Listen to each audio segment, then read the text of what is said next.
আজকে এমন একটি ফুল নিয়ে চলে আসলাম যে ফুলটিকে সবাই অ্যাজেলিয়া বা আজালিয়া হিসেবে চিনে থাকে। এটি মূলত অ্যারেখেসিয়া পরিবারের অন্তর্গত রোডোডেনড্রন গণে অন্তর্ভুক্ত একটি উদ্ভিদ। এদের আদি নিবাস এশিয়া, ইউরোপ এবং উত্তর আমেরিকা সহ বিভিন্ন মহাদেশে। এগুলো দক্ষিণ পূর্ব মার্কিন যুক্তরাষ্ট্র, দক্ষিণ এশিয়া এবং দক্ষিণ পশ্চিম ইউরোপে কিছু অংশে চাষাবাদ করা হয়। বর্তমানে অ্যাজেলিয়া ভারতবর্ষের জনপ্রিয় একটি ফুল, প্লাস আমাদের বাংলাদেশেও। এটি বহুবর্ষজীবী চিরসবুজ উদ্ভিদ, মূলত একটি বিদেশি ফুল। বর্তমানে কৃষি বিজ্ঞানের উন্নতির ফলে শীতের মৌসুমে এই পরিবেশে অ্যাজেলিয়া ফুল চাষ করা সম্ভব হয়েছে। গাছগুলো 1 থেকে 6 ফুট লম্বা। শীতকালে বর্ণিল এই অ্যাজেলিয়া দেখতে খুবই আকর্ষণীয়, যদিও গাছটা ততটা আকর্ষণীয় নয়। এই ফুল কত রঙের হতে পারে, যেমন লাল, সাদা, গোলাপি, বেগুনি, মিক্স আরও কত কী। এছাড়া এদের মধ্যে দেখা যায় সিঙ্গেল পাপড়ি এবং ডাবল পাপড়ি। আমাদের বাংলাদেশে বর্তমানে সিঙ্গেল পাপড়ি থেকে ডাবল পাপড়িটা বেশি জনপ্রিয় এবং নার্সারিতে বেশি চাষাবাদ করা হয়। অ্যাজেলিয়া নেপালের জাতীয় ফুল। নেপালে একে লালিগুড়ার নামে ডাকা হয়। বলে রাখা ভালো, এই ফুলে কিন্তু কোনো সুগন্ধি নেই, তবে এদের একটি প্রজাতিতে সুগন্ধি পাওয়া যায়, সেটি হলো ক্যাম্পফেরি। আমাদের দেশে এই ফুল সাধারণত শুধু এককালীন শীতের শুরু থেকেই ফোটা শুরু হয়। অন্যদিকে পার্বত্য অঞ্চলের ঠান্ডা আবহাওয়াতে 12 মাস এই ফুল ফোটে।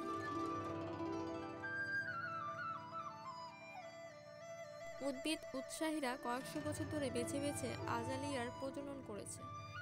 এদের 10,000টিরও বেশি বিভিন্ন সংকরণ জাত তৈরি করেছে।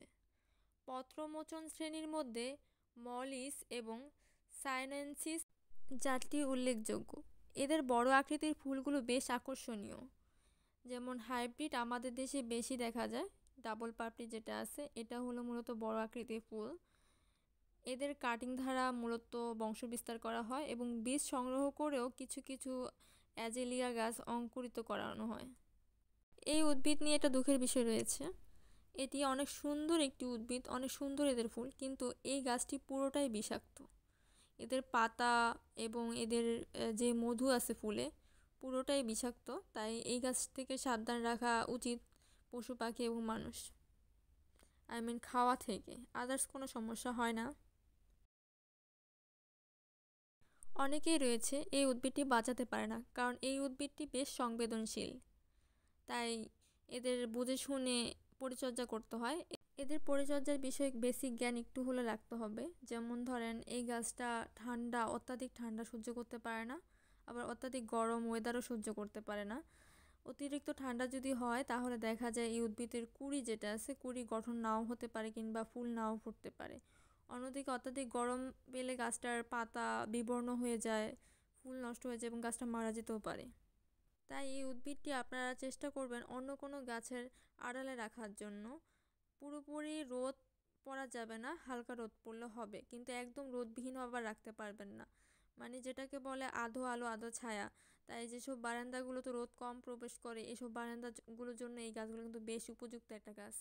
আপনার বারান্দা বা আপনার বাগানে যদি রোদ বেশি পড়ে, তাহলে চেষ্টা করবেন যে এই গাছটি কোনো অন্য গাছের নিচে রাখার জন্য, যেখানে হালকা রোদের তাপ পাচ্ছে। এই গাছটির পানি নিষ্কাশনের ব্যাপারে বেশ গুরুত্ব দিতে হবে, কারণ অতিরিক্ত পানি হলে এই গাছের শিকড় পচে যাবে এবং গাছটি মারা যেতে পারে। এজন্য বর্ষার সময় অনেকেরই গাছ দেখা যায় টবে বা গাছের গোড়ায় জল জমেছে, অ্যাজিলিয়া গাছ মারা গিয়েছে। আবার গ্রীষ্মকালে তীব্র সূর্যের আলোর কারণে পাতার কিনারা এবং আগার কচি পাতাগুলো কালচে বর্ণের হয়ে যায় এবং গাছ মারা যায়। তাই এই গাছের পরিচর্যার ব্যাপারে এই জিনিসগুলো খুব ভালোভাবে খেয়াল রাখতে হবে। এবং এদের মাটি আপনারা চেষ্টা করবেন কোকপিট দিয়ে একটু ঝুড়ো ঝুড়ো রাখার জন্য। আঠালো মাটি একদমই নির্বাচন করবেন না, একটু ঝুড়ো টাইপের মাটি, সারযুক্ত মাটি নির্বাচন করবেন।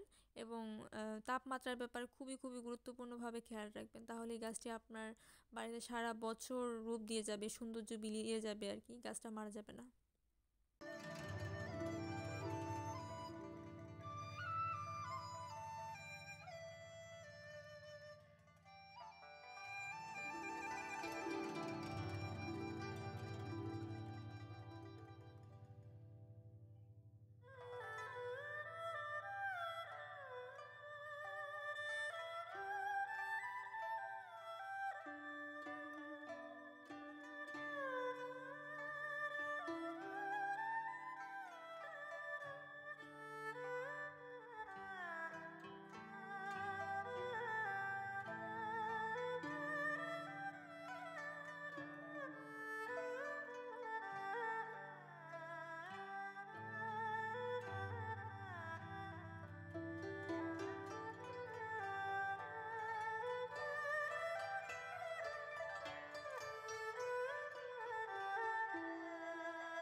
ধন্যবাদ সবাইকে পুরো ভিডিওটি দেখার জন্য।